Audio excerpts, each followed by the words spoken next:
E aí, pessoas, tudo beleza? Bom dia, boa tarde, boa noite. E aí, onde você estiver aí nesse mundão de Deus, nesse planetão, nesse universo, ó, bacana, legal, tudo beleza com você? Tudo beleza com sua família? Tudo tranquilo? Você que está aí me assistindo, ó, muito obrigado mesmo pelas curtidas, pelas visualizações.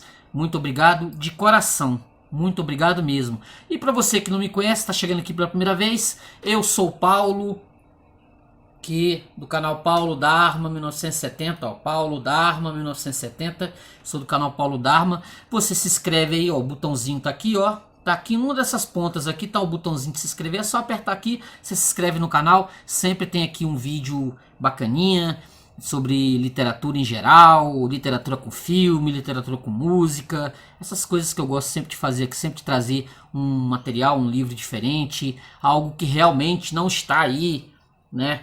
Não está aí na baila aí, porque o pessoal, né, é questão de responsabilidades, né? A gente está aqui, ó, fazendo coisas aqui legais. Então curte o vídeo, se inscreve no canal, comenta. Se você quiser dar uma contribuída no canal, ó, 988-290-767-91 é o meu Pix, beleza? Se você quiser contribuir, dar algum dinheirinho, a gente sempre agradece, beleza? Se quiser fazer alguma contribuição, ajudar, a gente aqui, ó, a gente soa aqui pra sempre trazer um material legal aqui, bacana? Ó, então curte o vídeo, se inscreve no canal e comenta. E já já a terceira parte dos Donos do Poder do Raimundo Fauro. Olha, beleza, a terceira parte, que esse livro tá me dando uma tá me dando uns nós na, porque realmente o nosso Brasil é sui generis, beleza? Então curte o vídeo, se inscreve no canal e comenta, beleza? Estamos aqui, hein? Já já. Valeu. Tchau.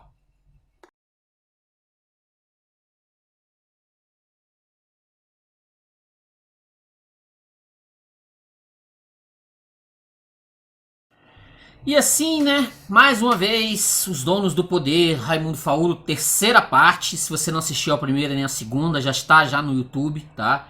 Já coloquei no YouTube, já tá lá, ó, marcadinho, beleza, com as visualizações, tá tudo bonitinho lá. Então assista, porque é uma aula sobre o patrimonialismo brasileiro. É o que eu falei, Joaquim Nabuco, ele tinha uma visão que o Brasil era escravocrata. E o nosso querido Raimundo Fauro, patrimonialista. E se você virar o Casa Grande Senzala do Gilberto Freire, nós somos lá da Casa Grande, nós somos um povo, né, de cultura mestiça. Nós somos uma cultura de mestiço, o preto, branco e o preto, branco, o índio misturado com o negro, com o branco europeu, aquela coisa toda. São as três visões, né, de país que se montou ao longo do tempo e que os estudiosos passaram a perceber, né, qual era a nossa, né, qual era a nossa. E nessa terceira parte a gente vai falar do capítulo 8, as diretrizes da independência. Porque o que acontece é o seguinte: o Brasil, entre 1808, quando houve a liberação dos portos, com Dom João VI, ele teve um hiato, né? Ele deixou de ser aquela colônia que estava desde 1530, pelo menos, até 1808, ele era uma colônia de extração.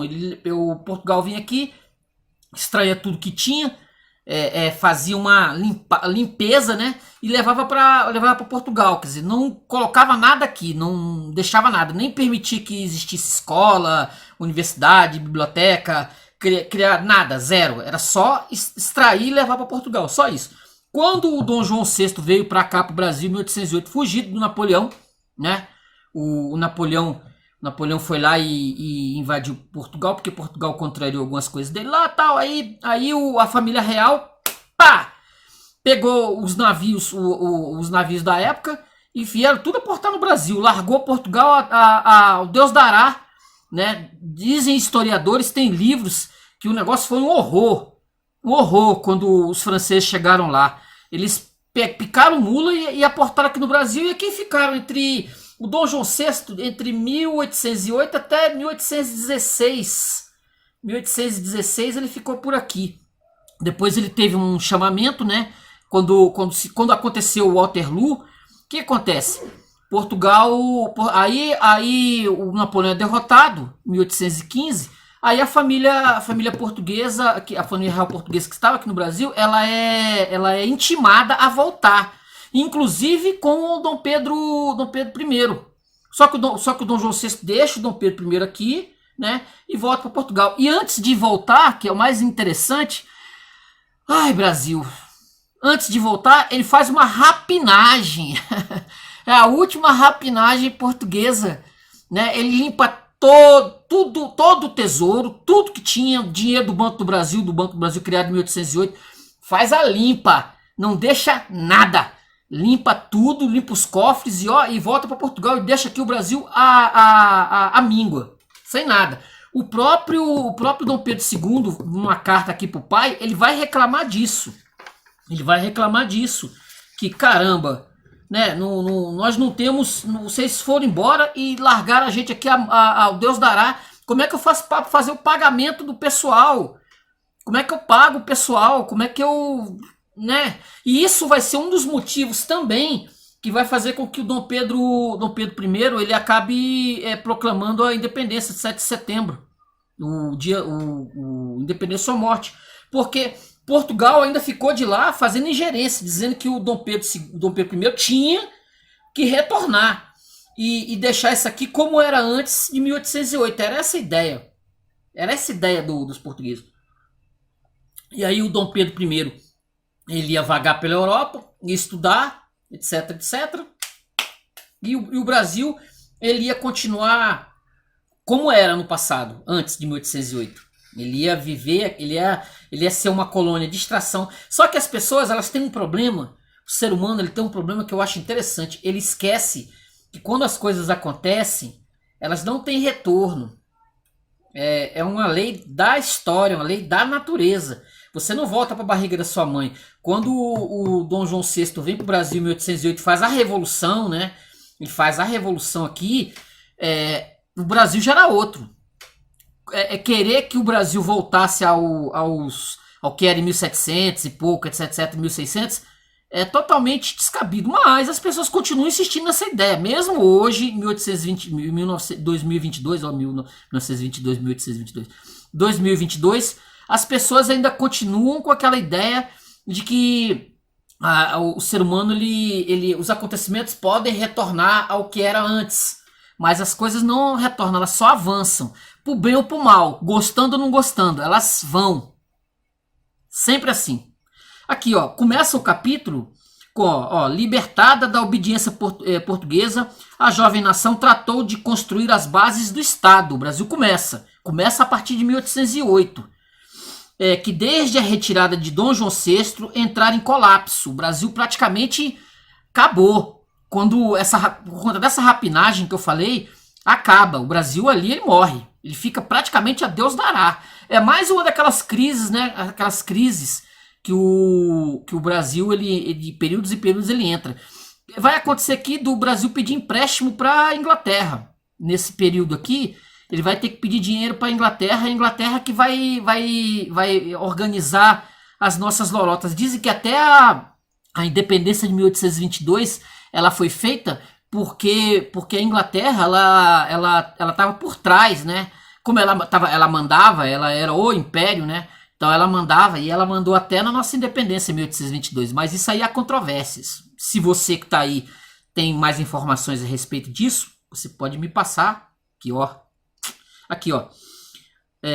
Entrar em colapso. A divergência em torno desse objetivo manifestou-se nos ideais contrários que se combatiam há muito. Os portugueses, partidários das extintas cortes, convertidos à força à nova causa, agrupam-se nas fileiras da facção realista, para a qual a monarquia deveria ser mantida nos moldes das tradições europeias. Isso aqui, eu estou falando, isso aqui depois que o Dom João VI saiu, que ficou aqui. Como é que ia ser, como é que Dom Pedro I ia governar? Entendeu? Nos moldes europeus ou no molde brasileiro, né? Os brasileiros, ó. Representantes da nobreza rural de São Paulo, Minas, Rio de Janeiro e da plebe urbana com a parte da nobreza burocrática que foi criada em 1808 com o Dom João VI vem para o Brasil. Ele já cria uma nobreza aqui, né? Ele vai dar os cargos, ele enche de cargo e dá títulos para as pessoas aqui que tem algum estamento, Entendeu? Ele vai dando o conde, o não sei o quê. Por exemplo, o sujeito vai ser o barão de Tararé, vai ser o barão disso, o barão daquilo, o conde. Imagina, no Brasil. A década de 1822 a 1831 é dominada pelo choque dos elementos monárquicos e democráticos que defrontam em combates mal definidos.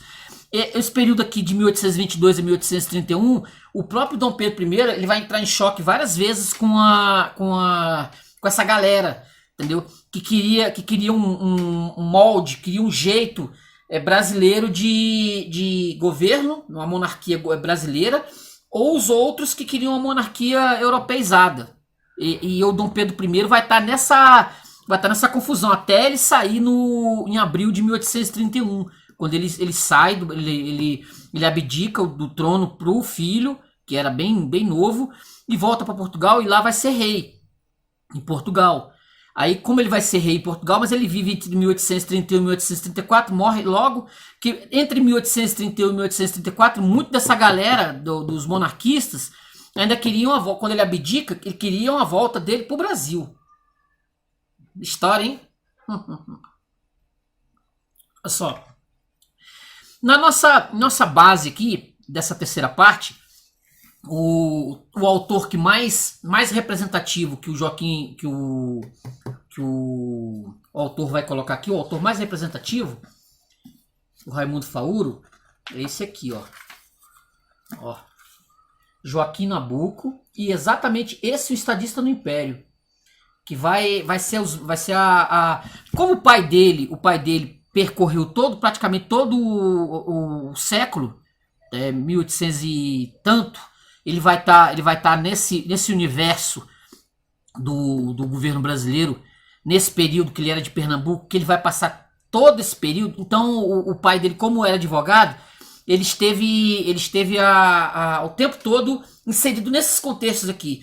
E quando o Joaquim Nabuco vai resgatar todo o material que o pai, olha só aqui, ó, que o pai escreveu, que o pai anotou, todo o material, então ele pegou todo esse e transformou em livro, que segundo ele não é a história do Brasil Império, né? Ele não quis escrever uma história do Brasil Império, ele vai escrever a história do pai, entendeu? Miscuído nesse universo. Como ele era advogado, ele foi ministro da Justiça, então ele vai usar várias partes desse material do Estadista no Império nessa parte aqui, nesse capítulo 6, nesse capítulo 8, que ele vai usar, entendeu? Deixa eu ver se eu encontro aqui alguma passagem que tem aqui, ó. Ele usa também o Euclides da Cunha. Deixa eu ver aqui. Uma passagem que eu considerei bem interessante, que eu anotei até aqui, que eu não posso deixar que eu até anotei, Joaquim Nabuco. Aqui, ó. Joaquim Nabuco a respeito do 7 de abril, que foi da abdicação do Dom Pedro I, ó. O 7 de abril, a par das consequências liberais do ato adicional e do Código do Processo, impôs uma linha de moderação na conduta dos negócios públicos. Essa orientação sacrificou os aliados da véspera, preparando a reação centralizadora que conduziria ao segundo reinado. A facção exaltada que preparara as paixões revolucionárias e inflamara o povo foi alijada do governo e combatida pelos moderados. Aí o Joaquim Nabuco fala, né? A fatalidade das revoluções é que sem os exaltados não é possível fazê-las e com eles é impossível governar. Ele vai contar. O Brasil passou por um período, né, que teve a independência, 1822, 7 de setembro. Teve toda aquela história do 7 de setembro, né? O Dom Pedro I saindo de Santos, aí proclamando a independência lá nas margens do Ipiranga, aquela coisa toda. E ele vai passar exatamente entre esse período de 1822 até 1831, todas as confusões que você possa imaginar para assim instaurar esse país. Ele vai ter uma constituição que vai ter ortogada, vai ser imposta pelo Dom Pedro I. Ela não vai ser, obviamente, o Brasil, ele não tinha a menor condição, né? Não existia a menor condição de um povo de existir uma democracia num país onde a maioria era analfabeto. Só quem tinha condição de votar é quem tinha uma renda bem alta. Aqui no livro, inclusive, vai dar essa renda que você tinha que ser alfabetizado, e poucos no Brasil eram alfabetizados nesse período. Poucos, não eram muitos. A grande maioria da população não estava nem sabendo direito o que estava acontecendo. Não é muito diferente do que acontece hoje, né? As pessoas elas ficam alheias ao que aí o Estado vem, impõe, né, alguma coisa, ortoga, né, algo, impõe, aí as pessoas são obrigadas a seguir. Aí voto de analfabeto nessa época não havia, entendeu? Não havia voto de analfabeto. O Brasil ele passa por esses períodos todos de crise, né? Aí o Feijó ele vai ser o governante, né? Ele vai se declarar governante nesse período. Ele vai ficar anos e anos, vai haver revoltas, vai haver um monte de revoltas. O Brasil ele vai passar até a maioridade do Dom Pedro II em 1844. Ele vai passar por um monte de revoltas. O Brasil não se separou, ele não se esfacelou por um milagre, porque a maioria, você pode ver que a América, né, a América Latina, ela era um país só. O Simão Bolívar, ele construiu o Brasil, ele construiu a América num país só, mas ela se esfacelou em diversos pequenos países repartidos. O Brasil ele conseguiu sobreviver por um milagre, entendeu? Olha só aqui, ó. O Brasil passa por esses problemas. Aí tem a questão da instalação do poder moderador à época, né? Que vai ser exatamente o que vai dar esse poder ao Dom Pedro I nesse período, esse poder moderador. E tem aqui umas palavras do Joaquim Nabuco aqui no Estadista do Império. São os dois acontecimentos intelectuais da época, escreve Joaquim Nabuco. A pena de Evaristo da Veiga e a palavra de Bernardo Pereira de Vasconcelos, que eram dois jornalistas que faziam oposição ao Dom Pedro I nesse período. Uma e outra têm as mesmas características de força que nenhum artifício pode substituir. Uma e outra são a ferramenta simples, mas poderosa que esculpe o primeiro esboço do sistema parlamentar no Brasil. Eles vão ser adversários e eles vão ser adversários do Dom Pedro I, e eles vão chegar pela primeira vez o Brasil vai ter pessoas que vão conseguir, né, fazer alguma oposição ao Dom Pedro I nesse momento, que não era coisa simples, ó. Ele vai continuar aqui, ó. Qual de nós se curvará a um ministro de Estado? Qual de nós não elevará sua voz? Isso aqui é o Bernardo Pereira falando num discurso, ó. Qual de nós se curvará a um ministro de Estado? Qual de nós não elevará sua voz poderosa porque é a nação, para interrogar, refutar e arguir os ministros de Estado? Venham eles quanto antes, venham depor perante a representação nacional, venham mostrar ao público suas virtudes ou seus vícios, sua ciência ou sua ignorância. Saiam de seus palácios, asilo da sua imbecilidade. Ó, vendo? Aí vão pedir o impeachment do Dom Pedro I, vão pedir o impeachment, né? Obviamente não vai acontecer. Ele vai, como eu falei, ele vai abdicar em 1831 depois de tantas crises. Aí vamos ter aqui a segunda parte, ó. O ímpeto liberal que Dom Pedro demonstrara na atuação à causa emancipacionista fora se desgastando paulatinamente. Com a dissolução da Constituinte, começara a manifestar-se a preferência absolutista que se acentuara na ortoga da Carta Constitucional, que eu falei, e no uso que fizeram dos seus poderes. O patriotismo nacionalista que integrava a corrente liberal olhava o desconfiado, ressentido com sua aproximação dos portugueses. Porque no frigir dos ovos, Dom Pedro I ele era português, né? Ele veio para o Brasil junto com a família real, em 1808, mas ele não era brasileiro, era português, como muitos que ficaram por aqui. O Brasil, nesse primeiro momento, ele ficou misturado. Tinha ainda nos cargos deixados pelo Dom João VI, na época, criados, então a maioria estava sendo preenchida por português. O Brasil ainda está engatinhando nesse tipo de situação. Para ter só brasileiro nos cargos públicos aqui, era pouquíssimos. Na época da independência, movido pelo entusiasmo, havia expressado sentimentos que deviam lisonjear o espírito nascente da nacionalidade e que foram tidos por sinceros. mas depois o emprego que fez de forças estrangeiras, as condições com que celebrou o Tratado de Agosto de 1825, a continuada ingerência nos negócios de Portugal, a instituição do gabinete secreto, a nomeação de portugueses naturalizados para os mais altos cargos, mais altos empregos do Estado, com a suposta exclusão dos brasileiros natos, haviam suscitado entre um povo cioso a desconfiança de que o próprio monarca era ainda português de coração. Os brasileiros natos julgavam-se considerados como suspeitos e pensavam que o governo procurava apoio em um partido que reputava um estrangeiro. Essa suspeita feria muito diretamente o seu amor próprio, juiz difícil de contentar, e nenhuma nação perdoou jamais semelhantes ofensas. Foi isso o que perdeu o governo de Dom Pedro. Foi isso que fez considerar a sua política como anti-inconstitucional, que o privou de toda a força moral e o reduziu ao estado de espectador passivo de todos os insultos que diariamente lhe eram dirigidos pelos seus adversários. Vendo? Isso aqui foi dito depois do 7 de abril, quando ele renunciou, escrito aqui.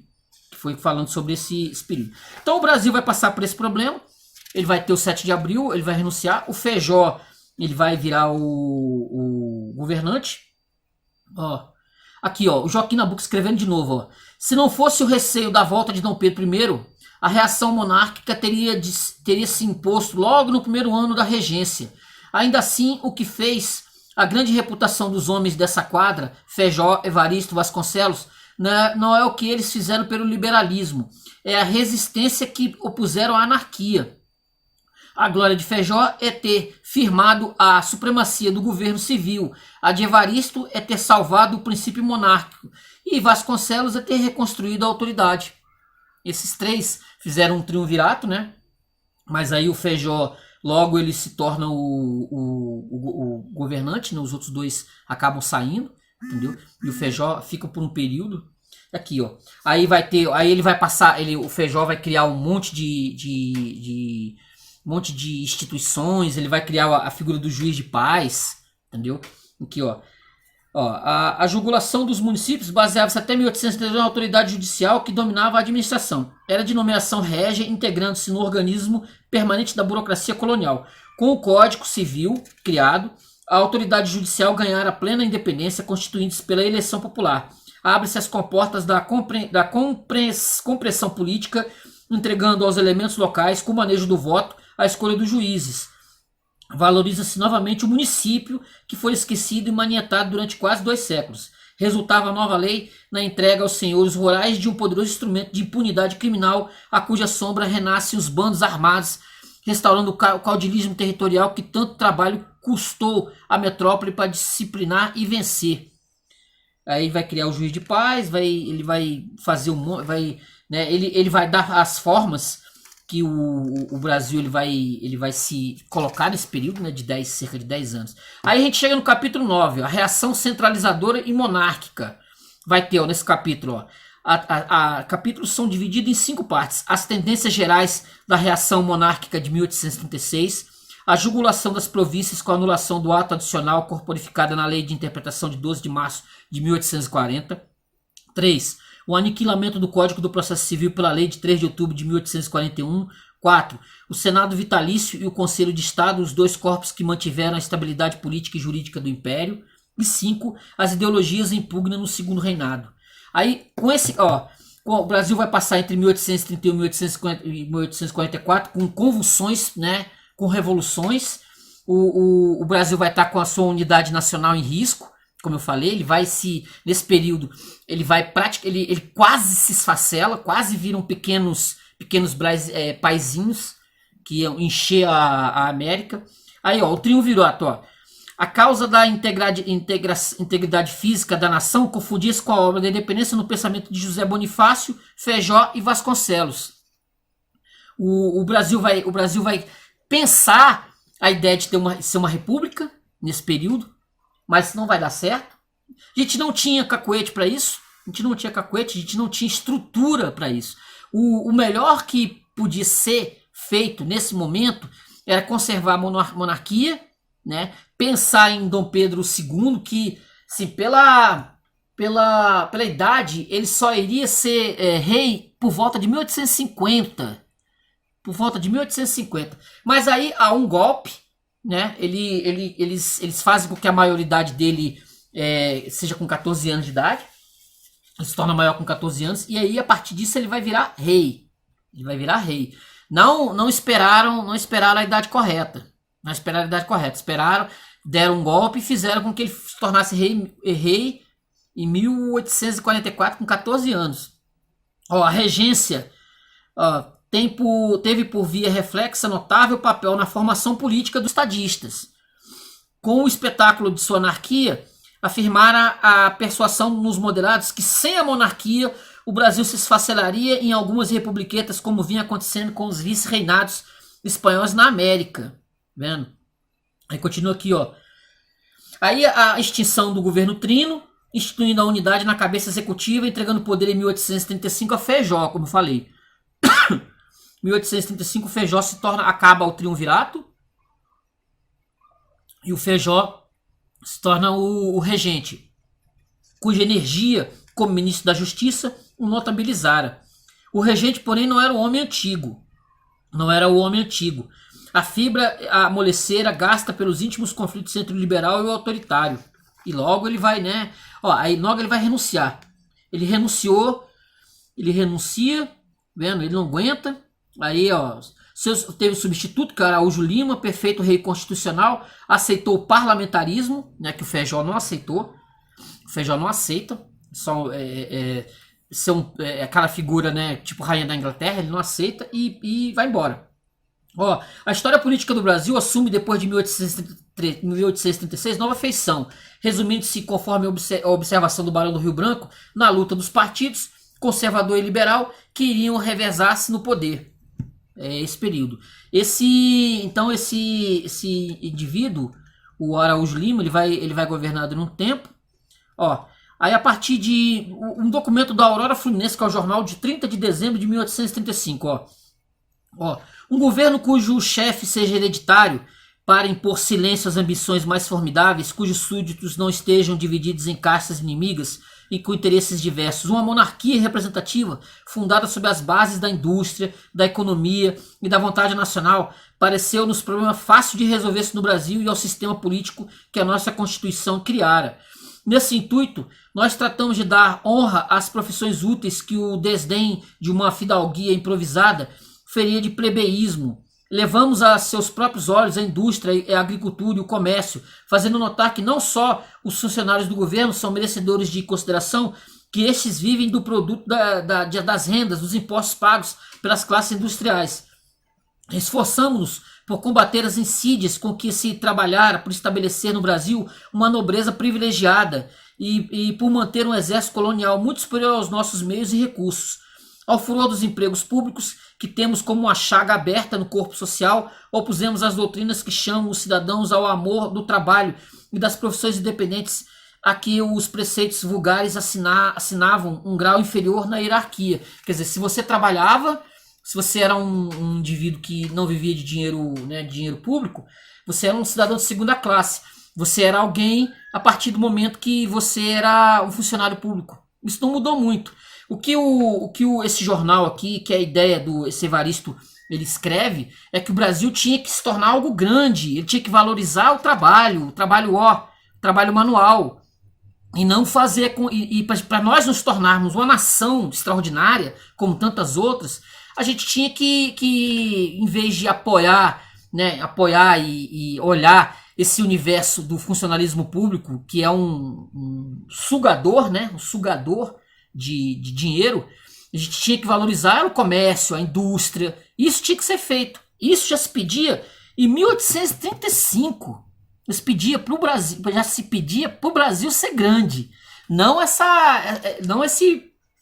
país, esse estado papai, que a gente vive vive abaixo do guarda-chuva, né? A gente vive abaixo do guarda-chuva desse país, ó. Aqui, ó. O governo, pelo que se entrevê, se apoiara na classe média da indústria. O governo, pelo que se entrevê, se apoiaria na classe média da indústria, comerciantes, agricultores e profissionais liberais. 100 anos depois, seria possível esboçar-se um novo Estado, sem que ainda a nação tivesse deixado de ser comandada por funcionários e novos dignatários civis e militares. Quer dizer, em 100 anos, entendeu? Nada mudou. O Brasil continuava, entendeu? Aqui nessa questão aqui, 1835 e 1935. E eu vou além. Eu digo que 2022, assim, alguma indústria brasileira a partir de 1930. Teve o Getúlio Vargas, né? Teve Getúlio Vargas e Juscelino Kubitschek nos anos 50, que industrializa o Brasil. Quando o Brasil ele deixa de ser monarquia em 1889 e até 1930, o Brasil continuava da mesma forma.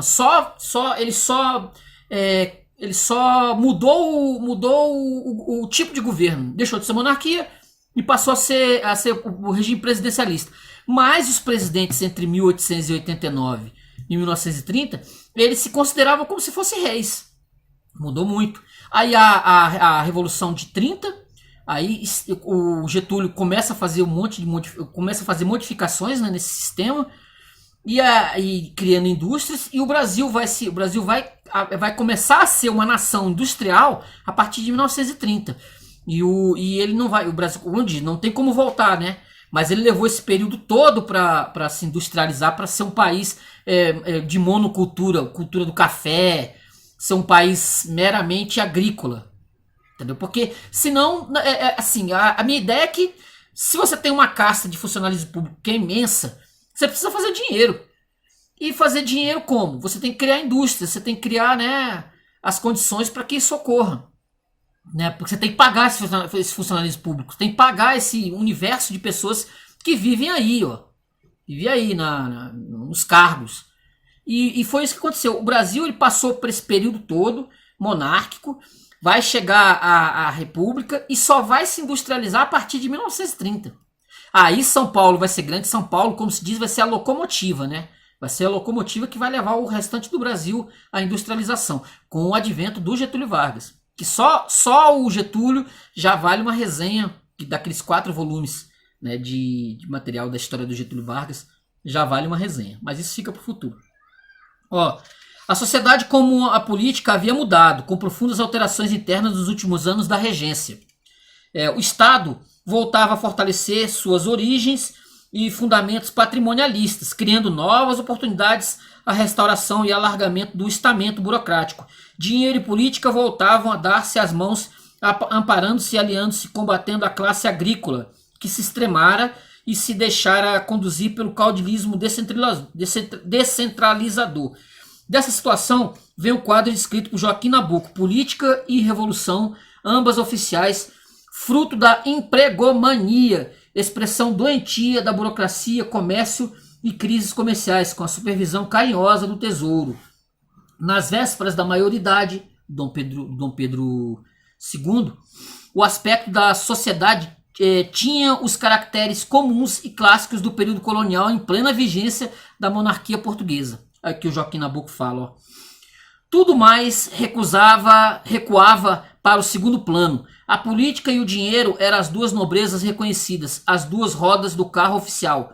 Quando a primeira se desconcertava, vinham as revoluções, no fundo tão oficiais como o próprio governo, simples fenômenos, como ela da empregomania, que se ia generalizando. Quando era a segunda, vinham as crises comerciais que se resolviam pela intervenção constante do Tesouro. Olha só, o Vasconcelos, que foi o ministro das capacidades, disse aqui, ó: fui liberal, dirá no tempo passado do verbo.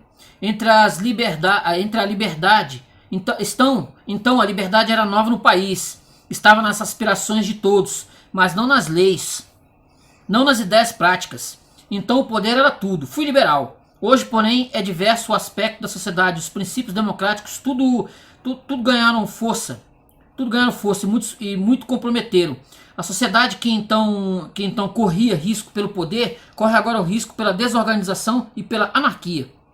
Como então quis, quero hoje servi-la, quero salvá-la. Por isso sou regressista. Não sou trânsfuga. Não abandono a causa que defendo no dia de seus perigos, da sua fraqueza. Deixo-a no dia em que tão seguro é o seu triunfo que até o excesso a compromete. Aqui ele continua. O progresso da reação, posto que não é anunciado formalmente, pré-formara-se empiricamente no combate à anarquia. Querendo salvar a unidade nacional, recorria à monarquia e, para sustentar a monarquia, cuidava reforçar e recriar os antigos apoios tradicionais com a centralização política e administrativa, o fortalecimento do Senado vitalício, o Conselho do Estado, que seria exumado tudo para consolidar o poder moderador. Prepara-se a monarquia para o monarca que estava sendo incubado na escola dos estadistas do regresso.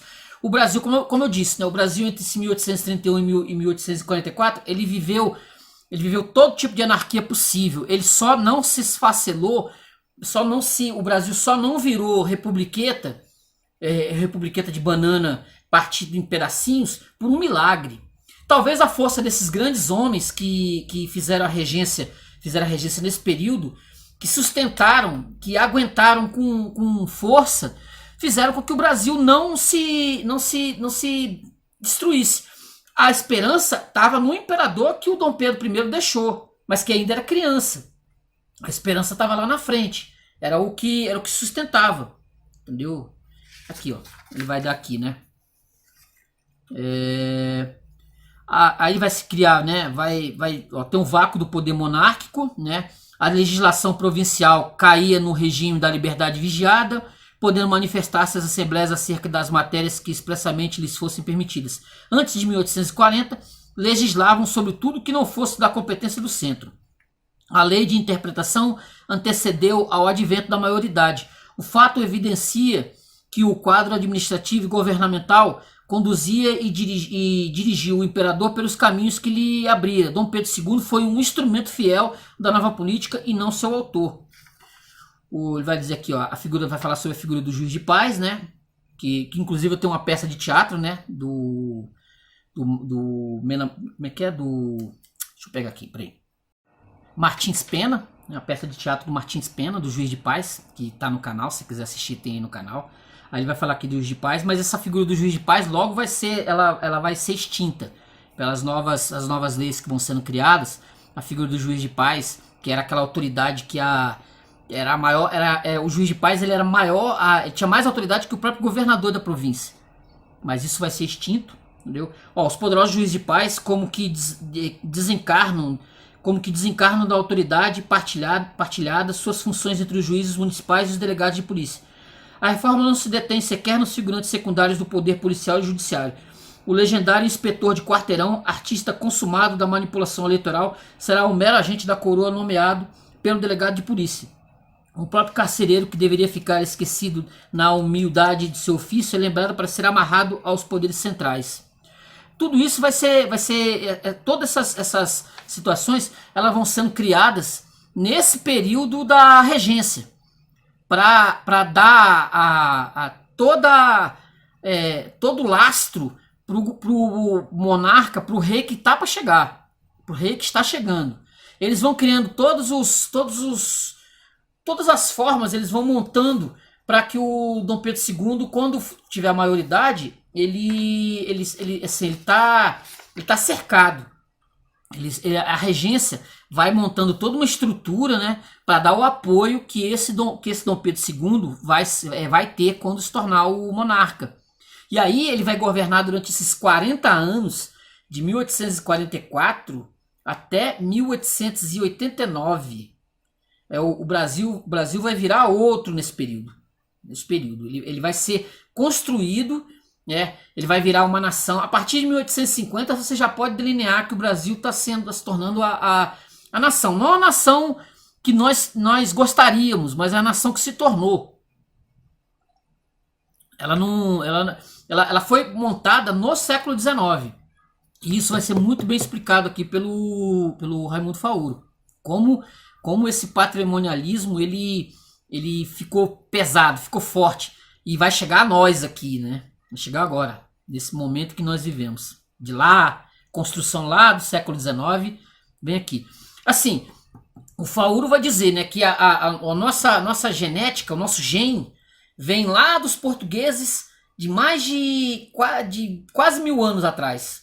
Quase 1000 anos atrás. E essa genética ela vem tempos em tempos até chegar ao nosso momento aqui atual. E que vai, pelo visto, prevalecer no que virá, né, futuramente. A Deus é que sabe do futuro, Mas sobre o nosso caráter, sobre o que nós somos, isso provavelmente não vai mudar. E se mudar, assim, não vai ser tão fácil de ser modificado. O que nós somos, né?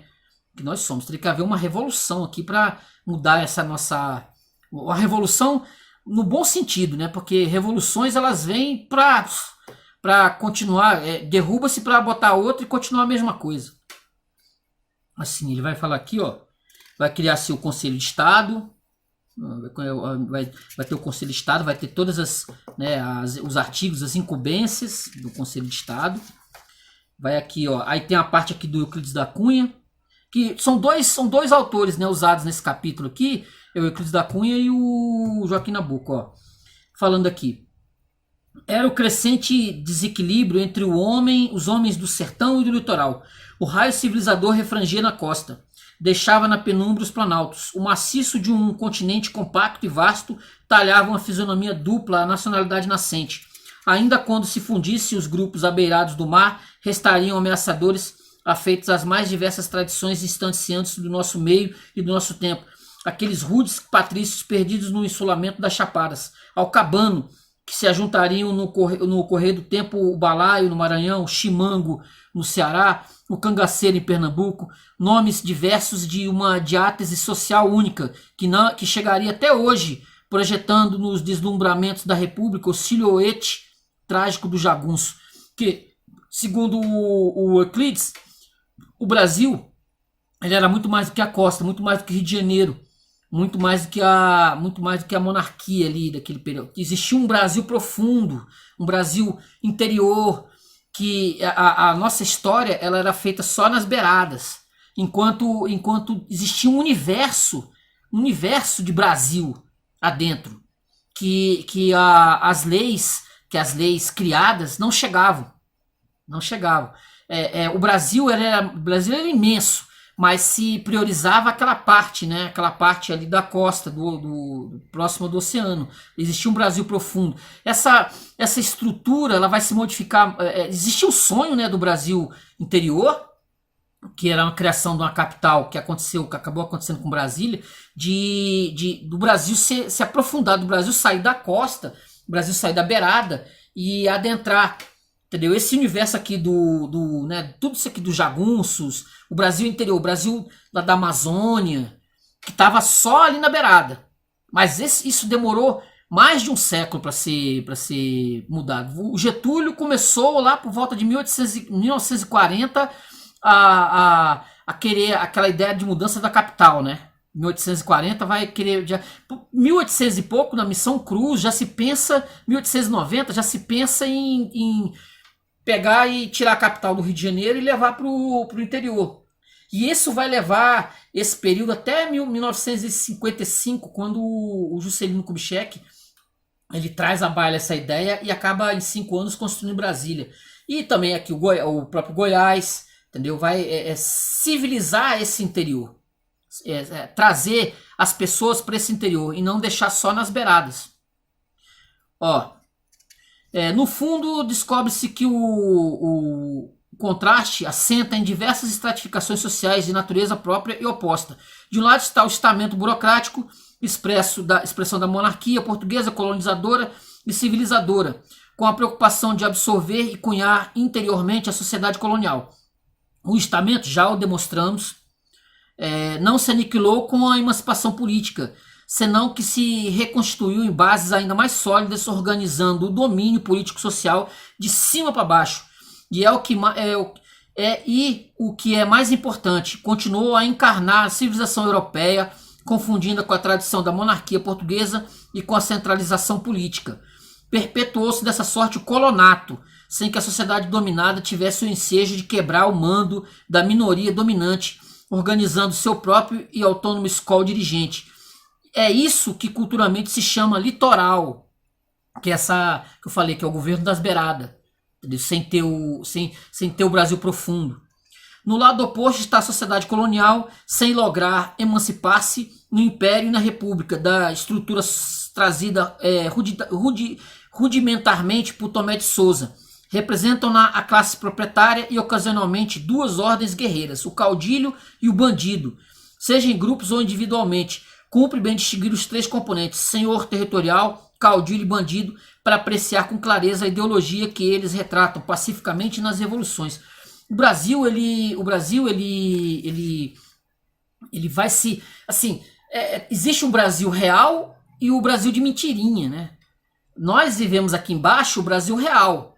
O Brasil real, das durezas, das lutas, do dia a dia. Enquanto existe o Brasil governo, o Brasil das lorotas, o Brasil do funcionalismo público. É o país das maravilhas, onde o salário nunca atrasa. Esse pessoal, o salário não atrasa. Entendeu? Eles vivem num universo à parte, né? Mas existe uma realidade profunda. O Brasil das favelas, o Brasil da miséria. Esse é o Brasil que nunca mudou. Nunca mudou. Seja com que governo que for, nunca mudou. E pelo visto, o bandido não tem nenhuma ideologia, nem sua turbulência tem qualquer sentido político. Ao contrário dos malfeitores platinos, que poderiam tornar-se caudilhos ou bandidos, os brasileiros serviam tanto a um partido como a outro. São filhos do isolamento das regiões inacessíveis à justiça. Certo, o banditismo expandiu-se e tornou-se endêmico em certas regiões pela proteção que lhe deram os caudilhos e proprietários rurais. Proteção que não se vexavam de dispensar também as autoridades quando lhes convinham. Não se deve identificá-los com o dependente social, com o leal peão. Ele é o fascínora provado na carreira do crime, que se alista como capanga do caudilho ou faz o papel da polícia particular do senhor rural, vigiando a estância, cuidando dos escravos, abatendo os inimigos do patrão. Não raro, porém, serve ao centro, alistado nas forças policiais ou nas campanhas militares que se preparam para reprimir motins e revoluções. Portanto, o bandido é um déclassé, cujas vinculações sociais não lhe conferiam a qualidade de integração em qualquer das sociedades rivais, como portador da ideologia delas. No Brasil aqui, né, tem o traficante e tem as milícias, tudo à parte. Entendeu?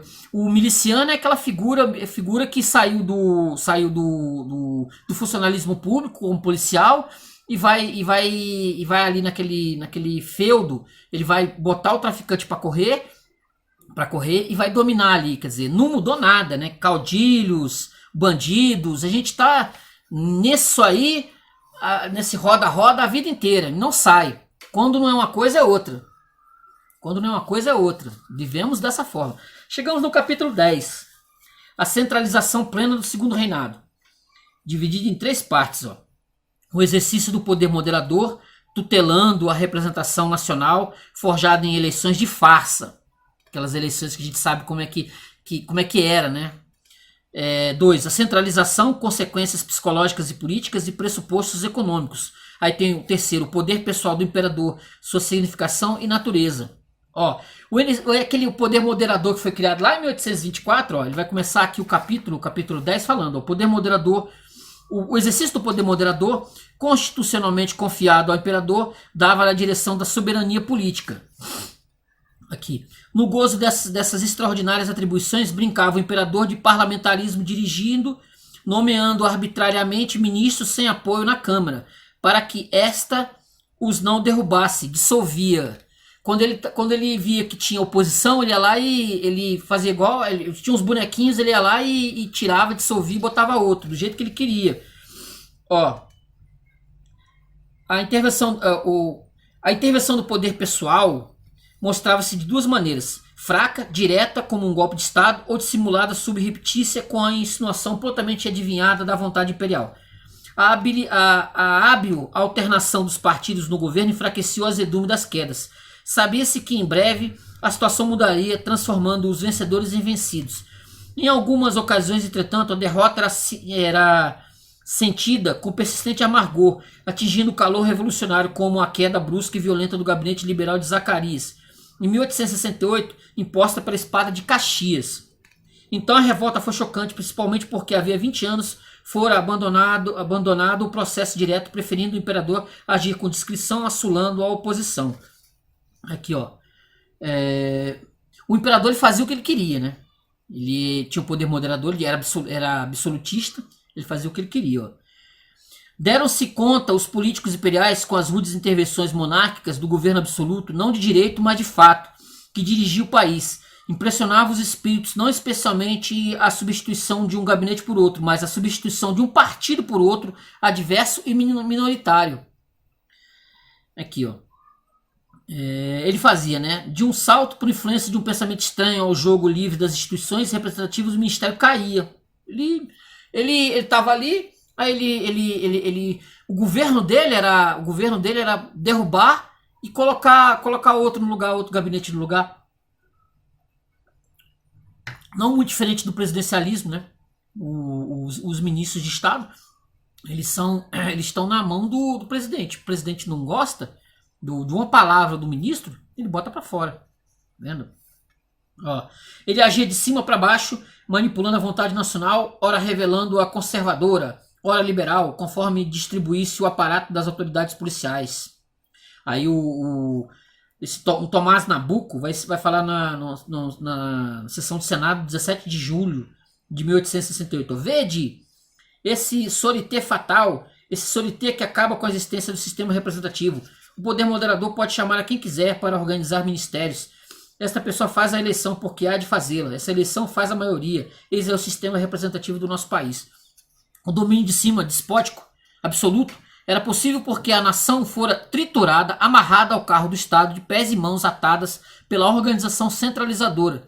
É óbvio que, não havendo vontade e manifestação políticas do povo, não haveria representação nacional. Se o país real existia, estava controlado, esmagado pela cabala organizada, dirigida pela polícia centralizadora, pela Guarda Nacional, às ordens do ministro da Justiça, pelos poderes todos do imperador, auxiliados pela capangagem oficial. A nação não exercia o poder de se governar autonomamente por seus delegados, senão que obedecia passivamente às instituições minoritárias, sem vínculo popular, cuja autoridade se formava tradicionalmente pela ligação com o imperador. Esse era o... Sim, quando vierem quando vier para você que está aí falar do governo do Dom Pedro II, fala que é exatamente isso, que era o governo onde ele fazia o que ele queria, ele era absolutista. Assim, muitas pessoas dizem, a monarquia de 1844 a 1889 foi o melhor, né, o melhor dos governos que o Brasil já teve. Não me parece isso, não. Não me parece isso, não. Sim. Não é demais insistir que a nação será governada pelo poder majoritário do povo, ou pelo poder minoritário que se formou ao largo das idades aristocráticas pelo exercício mesmo do direito de superioridade das minorias diretoras. Sem nenhum conduto ativo entre o povo e o governo, o império não se instituiu com a colaboração da nação, senão que se estruturou de fora com o auxílio de todos os instrumentos centralizadores, herdados da tradição da monarquia portuguesa. Da mesma sorte, e o que é mais grave, não caminhou para a nação, propiciando a esta oportunidade de apropriar-se dos poderes e instituições do Estado, chamando-a a integrar o governo. Nós nunca saímos do que nós temos hoje. Nunca. Infelizmente, de 1822 para cá,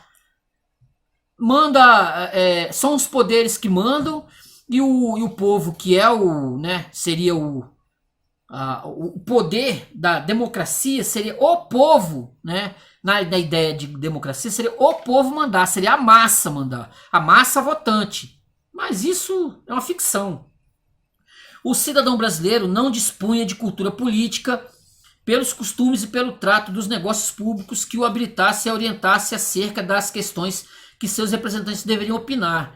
Não gozava do livre acesso aos cargos públicos distribuídos entre afiliados, sem que o mérito pessoal fosse atendido em consulta e concursos. O governo era o monopólio de um estamento burocrático sem contato com o pobre eleitor dos campos ou da cidade. O voto de nossas populações, sem a autonomia civil e econômica do eleitor, não traduzia qualquer conteúdo político, despia-se de toda significação cívica, representava unicamente o apoio ao chefe local, ao compadre, ao protetor. O poderoso governo, com o auxílio da polícia ou dos capangas, impunha sua orientação sem que o inerme homem do povo pudesse contrariá-lo. Entendeu? Essa é a ideia, né? O que é o Brasil? O Brasil manda quem pode e obedece quem tem juízo. É essa a ideia. E nesse período aqui, nem assim, não se tinha você nem nem concurso público você fazia, nada. Você era o estamento total. Era amizade total. Nesse período aqui. Depois, obviamente, com Getúlio, 1930, vai se modificar um pouco essa situação. Mas aí o brasileiro ele vai achar jeitos, né, de se amiscuir, de adentrar esse mundo.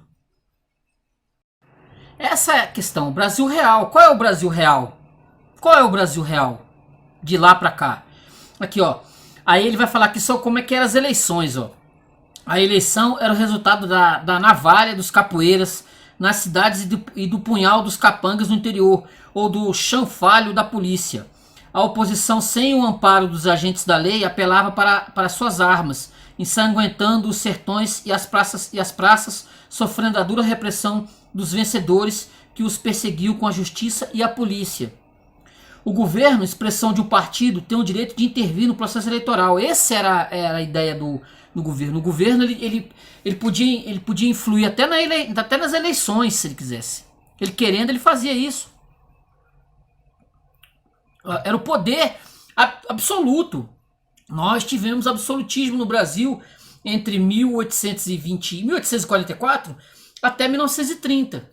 Era como eu falei, só mudou a partir de 1889, só mudou a voracidade da ideia de que todos podiam ser governantes absolutistas. Em vez de um, aí virou isso mesmo, que o Brasil teve uma ditadura, né, entre 1934 e 1945. 1934, o Getúlio entra em 1930, mas a partir de 1934 se torna ditador. Vai ter ditadura. O Brasil vive de golpes e ditaduras. Porque a consciência política aqui, ela é rasa. O indivíduo aqui, ele quer ser o mandante absoluto. E isso é fruto do Dom Pedro II, lá atrás. Vendo? Aqui ele vai continuar. As leis carregadas de intenções pouco alcançaram seus fins. A vontade do governo impunha-se em todos os pleitos, assentando sobre um povo sem autonomia o castelo de sua autoridade. Os círculos, vencido o pasmo da primeira hora, foram subjugados, concorrendo neles, nos pontos mais longínquos, agentes da corte, muitas vezes desconhecidos do eleitorado. A máquina dos gabinetes, comandando desde os ministérios até os subdelegados, manipulava as preferências políticas com a persuasão do prestígio ou com a imposição da violência. O decantado e o suspirado país real mergulhavam nas sombras, sepultado pelas baionetas, coberto pelo augusto princípio da autoridade insigne, fazedor de leis. A frustração das primeiras escaramuças inovadoras não arredou os políticos da persuasão de que a reforma das leis daria nova feição aos fatos e aos costumes. Quer dizer, vamos vir com novas leis que o país muda, né? Vão ter novas tentativas de mudar essa situação. Novas tentativas, vão ter várias, né? Várias leis. A eleição direta continua a ser reclamada pelos liberais, ajudados com a propaganda de que nesse sentido lá se tinha na Europa, lá na Europa. Aí vai, né? O Brasil ele vai tentando se construir, é meio que o carro andando, tentando consertar o carro com o carro andando. Aí o Brasil vai se modificando. Que o país real, Joaquim Nabuco, né, estadista do Império, que o país real, com esse primeiro ato de verdade eleitoral, ficou tão anarquizado, qual corrompido, que o parlamento veio representar a doença geral das localidades, a fome do emprego e da influência, a dependência para com o governo. Era sempre o governo, se não o de hoje, o de amanhã. É só o governo que podia fazer a eleição.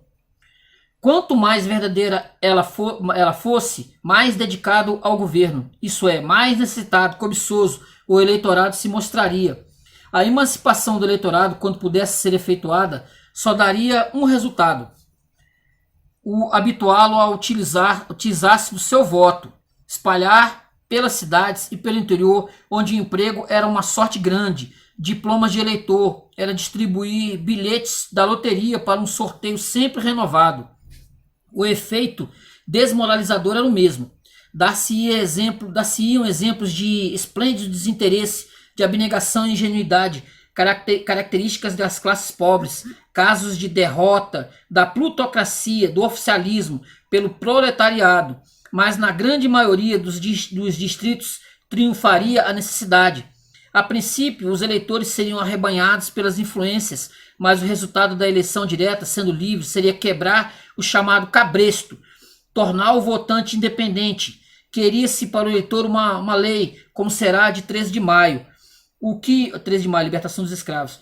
O que se faz é tornar o voto em massa objeto de tráfico. O efeito dessa papeleta foi o mesmo que uma derrama de papel moeda. O povo supôs que emergia da pobreza e da necessidade, que tinha recebido uma renda vitalícia. Com o voto, né, o voto de cabresto, a pessoa vendia o seu voto, coisa que não está muito distante de hoje em dia, e a pessoa, nesse momento aqui, ela se considerava que ela tinha acertado na loteria. É quase uma loteria você votar. Se você ganhasse um diploma de eleitor, o cartãozinho de eleitor, você ia receber benesses por isso. Porque imagina, as figuras que estavam ao redor, elas iam te dar de tudo para você votar nele. Iam te dar coisas maravilhosas. Então você resolvia a sua vida. Você resolvia a sua vida sendo eleitor. Não é lindo? O cabresto foi substituído pela promessa de emprego. A lealdade e a dependência pessoal ao chefe político deu lugar ao governismo, ao oficialismo eleitoral. O sorrité do velho Nabucco retratava o sistema representativo, ou melhor, a farsa parlamentarista do Império. E no período republicano, os costumes mais atrevidos permitiam o espetáculo sem pudor da meia nudez. No Império não se permitia sequer que a verdade entrasse despida nas urnas. Por recato, vestia-se o voto, manipulando-o antes de ser depositado. Quer dizer, o que nós... vou bater insistindo nisso, né? O que mudou de lá para cá? Hoje nós temos o voto impresso, o voto, né, nas urnas. Né? Nós não temos mais o voto impresso. Imagina as manipulações que eu só estou dizendo isso pelo que eu vejo e leio e escuto por aí. O que se faz com esse voto, né, de urna eletrônica. O povo brasileiro, como nação ou nas camadas mais politizadas, não conheceu nunca o governo autônomo. Passou-se das ordenações dos capitais generais, dos ouvidores e das câmaras municipais acorrentadas para a independência e a Constituição. O self-government não estava nos hábitos e nos costumes, mas nas doutrinas e nas teorias. A tradição fizera-se no regime centralizador com a herança da monarquia portuguesa, muitas vezes secular. A ordem liberal com o autonomismo aparecia como um corpo estranho trazido pela Revolução, importado. Tudo nosso vinha de fora, mas ficava na cabeça dos intelectuais, né? O povo em si estava longe disso. Estava longe de entender esse universo. Mas havia os intelectuais, havia as pessoas que tinham alguma formação. Essas pessoas sabiam de qual é desse momento. Mas não o povão. Não mudou muito, sim, de lá para cá. O povão continua sem entender. Mesmo com todas as informações que nós temos, com a internet, o povão continua sem saber de qual é. Sem saber. Continua sendo manipulado. Os problemas sociais e políticos foram debatidos como problemas jurídicos no campo abstrato das ideias. A nossa organização política nasceu, dessa sorte, dos arbitrários golpes de leis e decretos. Enfim, as reformas políticas precederam as sociais. Assim, sempre que eu falei antes, sempre que tinha um problema, passava-se uma lei, um decreto. Não havia debate, não havia, o povo não entendia aquilo, simplesmente era goela abaixo. Aquilo ali era imposto. Desde 1824, quando eu falei do Dom Pedro I, que a Constituição foi ortogada, entendeu? Não houve debate, não houve nada. E nem se tinha condição para isso também. O Brasil nasceu de repente. O Brasil era de analfabeto. Isso não mudou. Um país de analfabeto, um país de pessoas que não leem, que não estudam. Vai querer o que disso? O que você vai achar desse universo de pessoas? As pessoas votam por interesse. Elas votam por interesse. Não mudou nada. Votam por em muitas buraqueiras, diz assim, né? As pessoas votam por um telhado, por uma telha, votam por um asfalto. Elas votam por interesse. É o que se faz muito por aí. Ó, esse governo que tudo sabe, administra e provê, gera nos súditos um perigoso complexo psicológico que há muitos séculos inibe o povo brasileiro. Habitua-se a tudo esperar do governo, com a solução das dificuldades grandes e pequenas, confiando que ele fará milagres nas horas de agonia extrema. O salvador da pátria, figura do salvador da pátria, aquele governo absoluto, absolutista, o homem sábio, o homem que sabe tudo, que ele vai resolver os nossos problemas.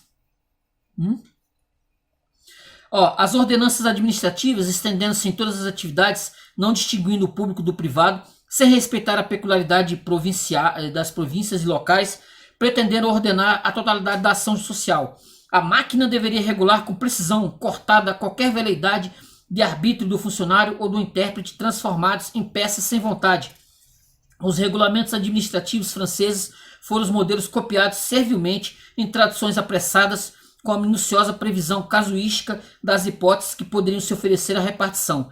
Organizou-se com isso uma administração emperrada, cheia de papéis circulando hierarquicamente de mesa em mesa para o controle das desconfianças recíprocas.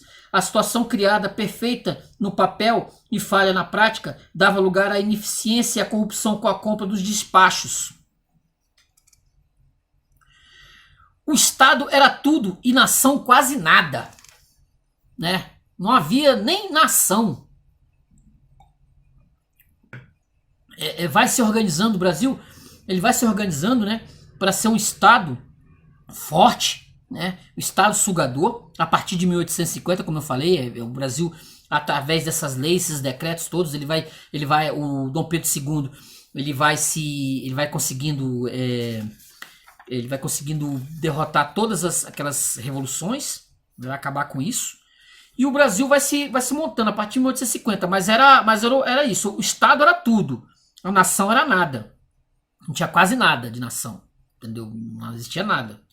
O povo não tem capacidade para os negócios públicos porque a centralização não lhe permite imiscuir-se neles. Essa é a contradição de todos os despotismos pedagógicos que, reconhecendo a incultura, não a favorece, senão que a obstam para afirmar-se no poder. Quer dizer, você mantém as pessoas na ignorância, né, para governar esses ignorantes. Você mantém as pessoas sem conhecer, sem estudar, sem saber o mundo à sua volta, sem entender as coisas, porque é mais fácil você governar. Você dá um saquinho de leite, dá um pão, e essas pessoas votam em você. O Estado tinha suas próprias exigências maiores e mais amplas que os recursos econômicos da nação. Na falta dos meios que esta lhe deveria proporcionar, forçou a criação deles, controlando as classes lucrativas e intervindo na atividade agrícola, cujos detentores ameaçavam destruí-lo, que foi acontecer depois da Lei Áurea, 1889, em 1888, 1889, o governo é colocado para fora. Aí se instaura a ditadura da República. Por força de necessidades políticas, sem uma rica camada material que se lhe opusesse, o Estado forçou o caminho do absolutismo, como eu falei, de fato, com a tolerância de uma Constituição que ensejava a predominância da nobreza burocrática. A população cedeu à pressão de cima e inseriu-se na ordem estatal como auxiliar inerme de seus propósitos. E isso não mudou de lá para cá. Aqui uma fala. Depois de ter sido durante quase 2 séculos carne viva para a varejeira lusitana, o Brasil acabou incluindo na sua vida o próprio Estado, que de lá emigrara na plenitude da ignomínia lusitana. A liberdade política não passava de burla ou ficção para uso externo. A monarquia constitucional funcionava como ditadura de fato. O imperador-chefe da burocracia representava a função de tutor e amo do povo. Era esse que era o nosso governante. Era esse. Então, né, voltando, né, a liberdade política não passava de burla ou ficção para uso externo. A monarquia constitucional funcionava como ditadura de fato. O imperador, chefe da burocracia, representava a função de tutor e amo do povo. Nós sendo tutelados, né, ad eterno, a vida toda, né, pelos governantes, né, pelos aqueles que nos governam. Muita gente olha as autoridades, olha as figuras de autoridade como se fossem deuses, né? O prefeito, o governador. Se eles já consideram artista de novela já como deuses, imagina um governante, uma autoridade, aquele que diz assim, aquele que fala, né? Sabe com quem você está falando, dando carteirada. Né? Essa figura imponente, né, de terno e gravata, que as pessoas tendem a idolatrar, são deuses.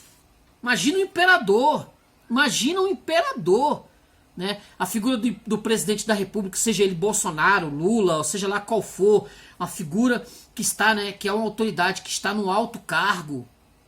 E a figura do imperador aqui já era o amo do povo, né? E tantos outros, a idolatria a Getúlio, a idolatria ao Juscelino Kubitschek, o governante que... Não o construtor de Brasília, né? Que ele não é construtor de nada. Ele só deu a lei lá, assinou a lei autorizando a construção da cidade. Mas essas figuras que o povo, né? Uau! Aquela coisa assim, uau! O povo olha e fala, nossa, como é sensacional, que homem, que Deus! Isso vem lá de trás, do Brasil profundo, né? O Brasil lá de trás para os nossos dias. É idolatrar a figura que aparece na televisão, né? A idolatria. Aqui, ó, a onipotência do Estado não era o imperador ou sua vontade pessoal. O monarca, ele próprio, era uma das resultantes do absolutismo. Ele cresceu, se formou dentro da organização estamental, aderindo à sua ideologia ainda menino, educando-se no exercício dos poderes que lhe foram conferidos. Ele era apenas uma peça nesse maquinário todo. Né? Ele, bobear, nem tinha consciência disso. Ele era imperador, ele fazia o que ele queria, ele era absoluto.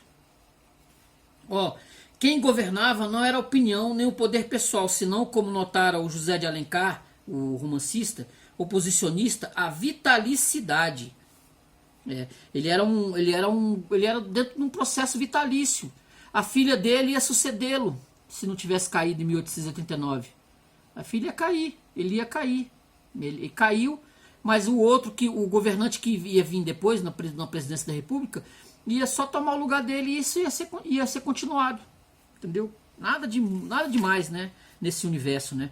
Ó, o poder pessoal do imperador, o imenso e irritante poder pessoal, não se constitui pela expansão de um ânimo autocrático ou despótico. Ele por natureza, ele não era tirânico. Ele não era tirânico. Ele só era o absoluto, o governante absoluto. Ó, em seu sistema, o imperador era o primeiro representante da soberania nacional com o exercício dos amplos poderes do poder moderador. Era o que foi dado a ele, ele governava de acordo com isso. Entendeu? Ele não tinha talvez não tivesse nem consciência dessa grandiosidade dele. Assim como esses presidentes da República também não sabem. Não tem ideia disso. Eles fazem aquilo que o Estado lhe dá a fazer. Ele vai lá e faz aquilo. Ele é cumpridor das obrigações que foi dado a ele. Entendeu? Ele é o absoluto. Ele nem tem consciência do que é isso. Entendeu? O Dom Pedro II exercia o comando de uma burocracia como chefe inflexível, muitas vezes atento, na maior parte das ocasiões, à voz de seu quadro administrativo. Seu papel era o oposto de um monarca constitucional. A grande polêmica política na fase imperial versou acerca da amplitude do poder pessoal. A corrente constitucionalista, atrás da qual militava o liberalismo, esforçava-se por afirmar a fórmula britânica: o rei reina, mas não governa. Mas esse pessoal, né, tá enganado, né? O rei governa, a bandeira desse combate com o lema: o rei reina, governa e administra. Ele não é uma rainha da Inglaterra. Ele vai lá, faz exatamente dentro desses processos todos. Não era muito... Ele não havia essa filosofia, né? Não havia essa filosofia, essa ideia de que o governante ele tinha que ser um governo para o povo, né? Do povo para o povo, que era o ideal, né? Da democracia. Não. Não como cesarismo, e menos como cesarismo caricato. Né? Ele era o imperador. Entendeu? O movimento parte de cima. O movimento parte de cima. Quem governa é a coroa. A opinião nacional, se existiu, diluía-se na farsa eleitoral, saindo das urnas como a sombra fiel do governo. Não muito diferente do que tem hoje. Entendeu? O cetro, dizia o liberal, é quem eleva os humildes e precipita os soberbos. A política não era o embate das opiniões, a luta das ideologias adversas, senão o jogo de azar, cujo destino assentava no trono. Ele continua. O poder é o poder, é o que é. Não havia interesses materiais ou espirituais que o dobrassem. Ele pairava sobre as águas como Espírito de Deus no Gênesis. Graças à decisão do estamento burocrático, ciente que sua vontade daria orientação à própria economia da nação, no orgulhoso patrimonialismo que o fundamentava, o próprio regime de trabalho escravo ruiu a um sopro seu. Não lhe importou a consideração de desorganizar ou aniquilar a agricultura. O trono era mais poderoso que a estrutura econômica do país. A superestrutura comandava soberanamente o ritmo da infraestrutura. Toda a autoridade emanava do calor irradiado da coroa. O político que se afastasse da estufa imperial morreria enregelado, exposto à inclemência do inverno. Resultou disso que todo o sistema político gravitava na órbita ptolomaica. Ignorante da grande revolução copernicana que os utopistas enunciavam. O quadro é sombrio. Aí vamos a Joaquim Nabuco novamente. O Nabuco, o estadista do império. Ministros sem apoio na opinião, que ao serem despedidos caem no vácuo.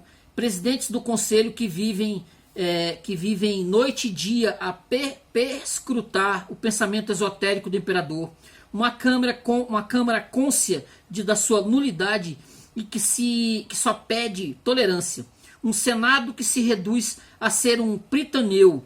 Partidos que são apenas sociedades cooperativas de colocação ou de seguro contra a miséria.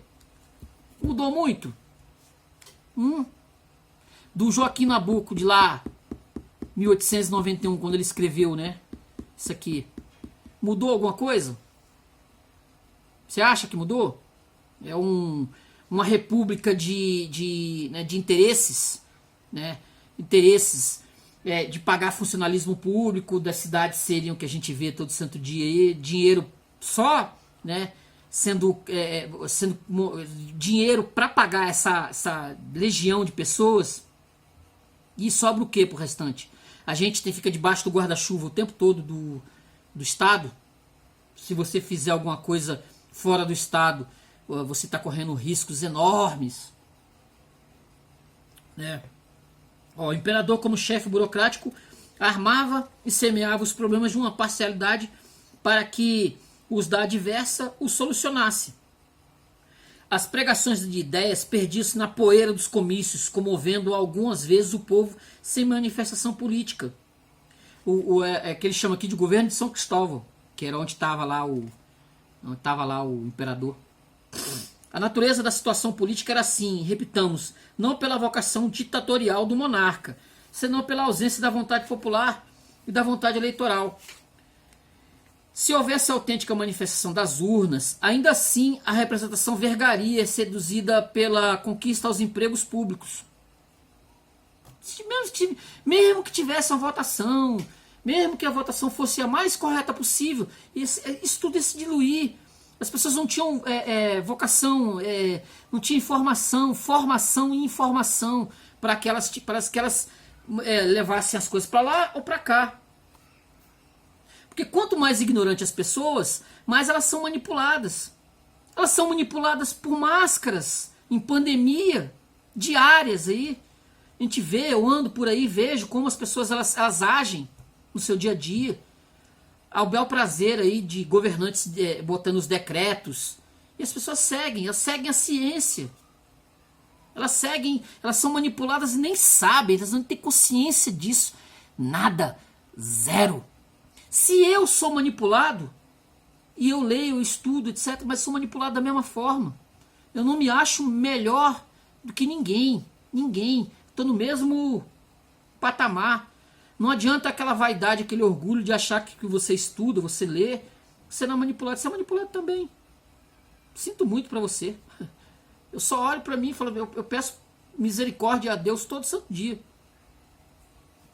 O combate ao poder pessoal em si era sem sentido. Pouco valeria desmoralizá-lo. Por esse caminho apenas se conseguiria aumentar a decepção monárquica, preparando o advento republicano. Levaria essa atitude à substituição do poder pessoal do imperador pelo poder pessoal do presidente da república. Falei isso. Só assim, derrubamos o imperador. Uou! Aí bota lá o presidente. Ele vai continuar fazendo absoluto da mesma forma como era o Dom Pedro II. Isso foi durante todo o processo republicano, de 1889 até o momento em que nós vivemos. Não mudou nada.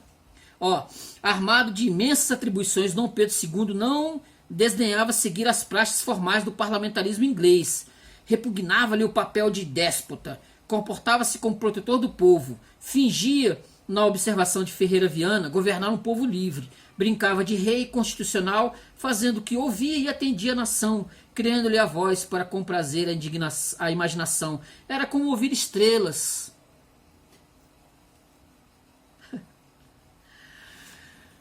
Ai, meu Deus do céu. Ai, ai. Que mundo que nós vivemos, né? Que mundo. Aqui, e vou concluindo aqui o capítulo 10, porque depois vai ter a parte 4, tá? A parte 4, a gente concluindo aqui a parte 3, né? Parte 3 dos Donos do Poder, do Raimundo Faoro. Vou concluindo aqui, Enquanto pôde, combateu rudemente a supremacia dos dois ramos da burocracia, a igreja e o exército. O imperador nunca perdoou a Caxias a exigência de demitir um ministério, Zacarias, de 1868. Talvez assim procedesse por cegueira dos poderes que o apoiavam, cegueira comum ao dono da casa quando ao que se passa no interior dela. Para apreciar o movimento da história, é mister distância, que não é possível aos políticos que a fazem no tumulto inconsciente dos acontecimentos.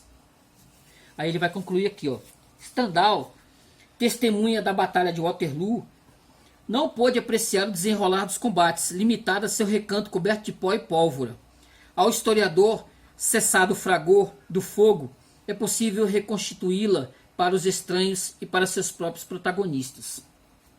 Então, assim, nós passamos de 1816, nós viemos da história, né, do Dom João VI, nós pegamos todo o processo, teve a independência em 1822, teve a regência de 1831 a 1844, teve o governo do Dom Pedro II, todo esse processo. Nós fizemos um pente fino, né, no que pôde, porque é interessante que você pegue esse material, você mesmo destrinche, se você encontrar os Donos do Poder, tem essa versão aqui mais moderna da Folha de São Paulo, que ele inclusive fez essa edição que eu tenho é de 1958. Em 1975 ele ampliou, né, esse material. Então não é um livro difícil de ser encontrado por aí. É interessante que você pegue, ou você pegar a edição de 1958, como eu tenho, ou a edição de 1975. Ela é interessante para você, né, você entender. Você não vai mudar nada.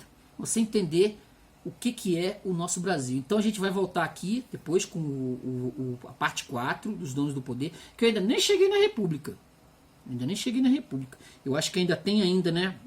Ainda tem mais uma parte aqui sobre sobre Dom Pedro II, né? Ele ainda vai fazer uma análise ainda, né, sobre Dom Pedro II, a regulação material da economia e o governo dos bacharéis.